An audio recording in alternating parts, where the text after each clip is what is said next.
Hi hello നമസ്കാരം, എല്ലാവർക്കും മറ്റൊരു വീഡിയോയിലേക്ക് വീണ്ടും സ്വാഗതം. നമ്മുടെ ഈ ചാനലിൽ റിലേഷൻഷിപ്പുമായിട്ട് ബന്ധപ്പെട്ട് ഒരുപാട് വീഡിയോസ് ചെയ്തിട്ടുണ്ട്.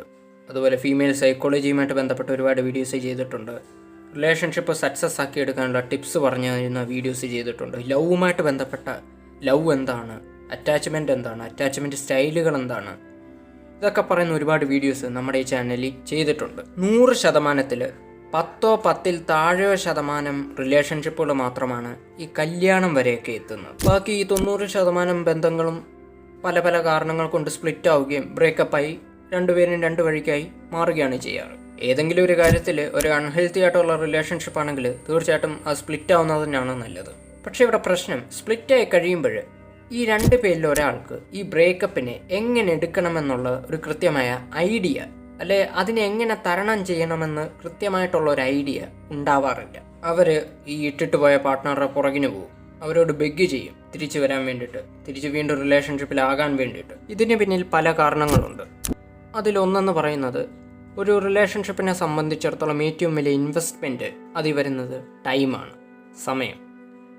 ഒരു 3-4 വർഷത്തെ റിലേഷൻഷിപ്പൊക്കെ ഒറ്റയടിക്ക് ഒരു പക്ഷേ ഇല്ലാതായി പോകുമ്പോൾ ആ 3-4 വർഷം സ്പെൻഡ് ചെയ്ത ആ ടൈം, അതൊരു പക്ഷേ ഈ റിലേഷൻഷിപ്പിൽ രണ്ട് പേരിൽ ഒരാൾക്ക് അവർക്ക് എന്തെങ്കിലുമൊക്കെ ആകാൻ ഒരു പൊട്ടൻഷ്യലുള്ള ഒരു ടൈമായിരിക്കും. അതായിരിക്കും അവർ ഈ റിലേഷൻഷിപ്പിന് വേണ്ടി ഇൻവെസ്റ്റ് ചെയ്ത് കളഞ്ഞു കുളിച്ചത്. 90% ആളുകളും റിഗ്രറ്റ് അടിക്കുന്നത് അവർക്ക് ഈ റിലേഷൻഷിപ്പിൽ സ്പെൻഡ് ചെയ്ത ആ ടൈം ഓർത്തിട്ടായിരിക്കും. രണ്ടാമത്തേത് പാർട്ട്ണറോടുള്ള ഇമോഷണൽ അറ്റാച്ച്മെൻറ്റ്. അതായത് ഇനി അവരില്ലാതെ മറ്റൊരാൾ എൻ്റെ ജീവിതത്തിൽ ഇല്ല, അവരെല്ലാം മറ്റൊരാളെ എനിക്ക് എൻ്റെ ലൈഫ് പാർട്ട്ണറായി സങ്കല്പിക്കാൻ പറ്റില്ല. അത്രമേൽ ഇമോഷണലി അറ്റാച്ച്ഡ് ആയി പോയതുകൊണ്ട് ഒരാളുമായിട്ട് റിലേഷൻഷിപ്പ് ഉണ്ടാക്കിയെടുക്കാൻ മാത്രം നമ്മൾ പഠിച്ചാൽ പോരാ. മറിച്ച് നാളെ ഒരു നാൾ ആ റിലേഷൻഷിപ്പ് ഇല്ലാതായാൽ അതിനെ എങ്ങനെ തരണം ചെയ്യണമെന്നും കൂടി നമ്മൾ പഠിച്ചിരിക്കണം. അതിനിയും ഏത് ബന്ധമാണെങ്കിലും. ഈ മോഡേൺ കാലഘട്ടത്തിലെ റിലേഷൻഷിപ്പുകൾ എന്ന് പറയുന്നത് ഒരുപാട് കോംപ്ലിക്കേറ്റഡ് ആയിക്കൊണ്ടിരിക്കുകയാണ്. ആളുകളുടെ ചിന്താഗതിക്കനുസരിച്ചാണ് ഇപ്പോഴത്തെ റിലേഷൻഷിപ്പുകളുടെ ഒരു പോക്കെന്ന് പറയുന്നത്. ഇവിടെ നമ്മൾ ഏറ്റവും കൂടുതൽ ഫോക്കസ് കൊടുക്കേണ്ടത് ആളുകളുടെ സൈക്കോളജിക്കാണ്, ഏതൊരു ബന്ധത്തിലേക്ക് കടക്കുന്നതിന് മുമ്പും. അതുകൊണ്ട് നമുക്ക് അത്യാവശ്യം വേണ്ടത് ഒരു തയ്യാറെടുപ്പാണ്. ഈ ബന്ധത്തിൽ എന്ത് വേണമെങ്കിലും സംഭവിക്കാം. ചിലപ്പോൾ ഈ റിലേഷൻഷിപ്പ് സക്സസ് ആവാം, ചിലപ്പോൾ ഫെയിലായി പോവാം, ചിലപ്പോൾ അയാളെ നമുക്ക് കിട്ടാം, കിട്ടാതിരിക്കാം.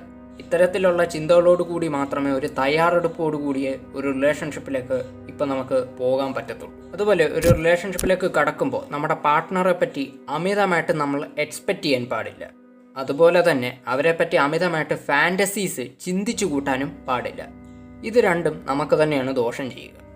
അതുപോലെ കാരണമുണ്ടെങ്കിലും ഇനിയിപ്പോൾ കാരണമില്ലെങ്കിലും ഒരു ദിവസം അവർ നിങ്ങളെ ഉപേക്ഷിച്ച് പോയി എന്ന് വെക്കുക, ഒരിക്കലും അവരുടെ പുറകിന് പോകാനോ അവരോട് ബെഗ് ചെയ്യാനോ പാടില്ല. എനിക്ക് ആ കാര്യത്തോട് തീർത്തും വിയോജിപ്പാണ്. നമ്മൾ ഒരാളോട് പോലും ഒരു ബന്ധത്തിന് വേണ്ടിയിട്ട് ഒരിക്കലും അപേക്ഷിക്കരുത്. അവർ നമ്മളെ ഇട്ടിട്ട് പോയെങ്കിൽ ഒരിക്കലും അവരുടെ പുറകിന് തിരിച്ചു പോകരുത്. ഇനി അവർ തിരിച്ച് വന്നാൽ തന്നെ അതൊരിക്കലും ഒരു ഹെൽത്തി ആയിട്ടുള്ളതോ അല്ലെങ്കിൽ ഒരു നല്ല ഇൻറ്റൻഷനോടെയുള്ള ഒരു ബന്ധമോ ആയിരിക്കില്ല. അങ്ങനെയുള്ള ഒരു ബന്ധം കൊണ്ട് യാതൊരു ഗുണവുമില്ല. നമ്മളെപ്പോഴും നമ്മുടേതായിട്ടുള്ള ഒരു സെൽഫ് വർത്ത് കീപ്പ് ചെയ്യുക. വീഡിയോ ഇഷ്ടപ്പെട്ടാൽ ലൈക്ക് ചെയ്യുക.